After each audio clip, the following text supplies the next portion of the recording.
maka dipaksa kerjalah mereka untuk mengurangi beban. Air itu berubah menjadi darah. Tulah ketujuh yakni hujan es. Melakukannya, laut itu terbelah. Kisah Nabi Musa. Halo, memperkenalkan, nama saya Musa. Saya hanya menggembala kambing domba Yitro, lalu diutus oleh Tuhan secara mendadak.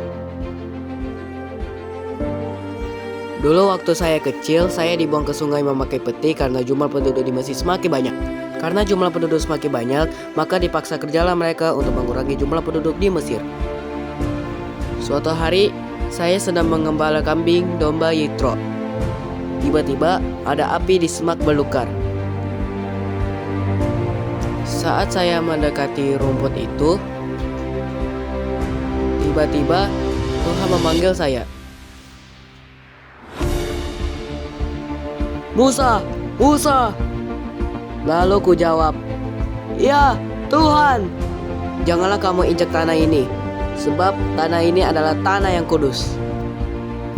Kulihat-lihat kamu makin sesara di tanah Mesir. Sekarang kamu akan menjadi hambaku saja. Tetapi aku mengeluh dan Tuhan tetap sabar dan membimbingku.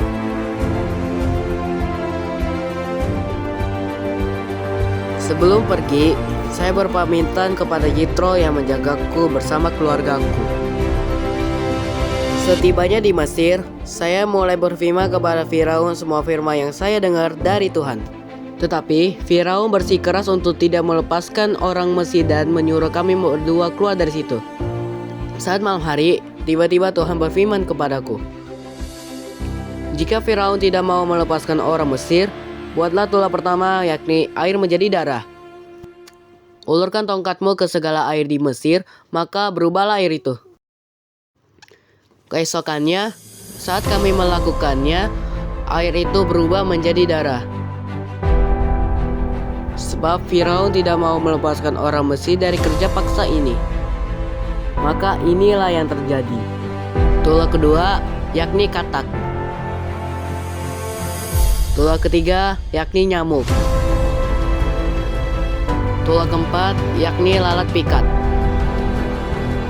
Tulah kelima, yakni penyakit sampar pada ternak. Tulah keenam, yakni bara.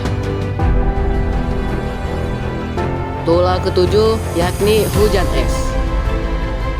Tulah kedelapan, yakni belalang. Tulah kesembilan, yakni gelap gulita. Sebelum tulah terakhir, Tuhan berpesan kepadaku soal perayaan Paskah untuk nantinya. Dan tulah terakhir, yakni pembunuhan anak sulung. Lalu Firaun memanggil kami dan berkata, ambillah rakyatku, jangan ganggu kami lagi, karena kami sudah tidak kuat lagi.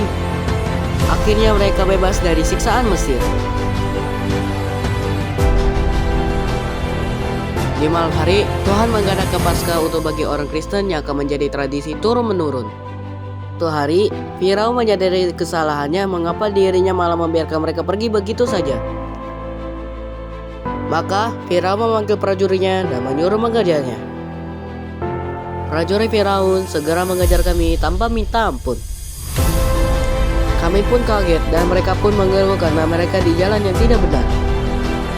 Tetapi aku berkata kepada mereka, janganlah takut dan lihatlah keselamatan Tuhan, sebab kamu tinggal diam, sedangkan Tuhan akan melawannya.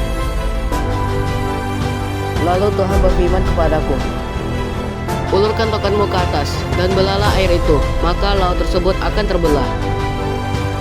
Saat ku melakukannya, laut itu terbelah. Kami pun lari secepat mungkin, sedangkan tiang awan mencoba melawannya. Saat sampai di darat, aku pun menutupnya kembali lautnya. Prajurit yang tersisa melarikan diri dan mulai takut akan mukjizatnya lagi.